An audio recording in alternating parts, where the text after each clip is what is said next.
જો તમારું વજન વધારે છે અને સાથે તમને હાઈ બીપી છે અને બીપીને કંટ્રોલ કરવા માટે તમે એલોપેથીની કોઈ દવાઓ લો છો તો આ વિડીયો તમારા માટે છે. બીપીને કંટ્રોલ કરવા માટે એલોપેથીમાં અલગ અલગ ગ્રુપની દવાઓ આવતી હોય છે. Beta blocker, calcium channel blocker વગેરે અલગ અલગ ગ્રુપની દવાઓ આવતી હોય છે.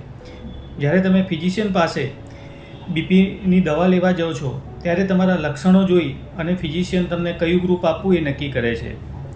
તો અમારા 25 વર્ષના અનુભવ પ્રમાણે બીપીને કંટ્રોલ કરવા માટેની જે બીટા બ્લોકર ગ્રુપની દવાઓ આવે છે તે તમારું લાઇપોલિસિસ અટકાવે છે. લાઇપોલિસિસ એટલે ચરબી છૂટી પડવાની પ્રોસેસ અટકાવે છે.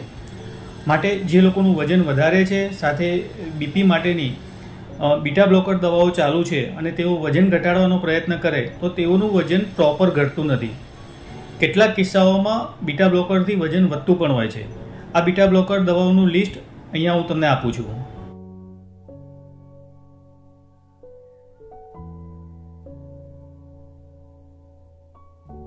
જો તમારું પણ વજન વધારે છે અને સાથે બીપી માટે તમારે બીટા બ્લોકરની કોઈ દવાઓ ચાલુ છે તો તમે તમારા ફિઝિશિયનનો કન્સલ્ટ કરી અને આ ગ્રુપ ચેન્જ કરાવી શકો છો.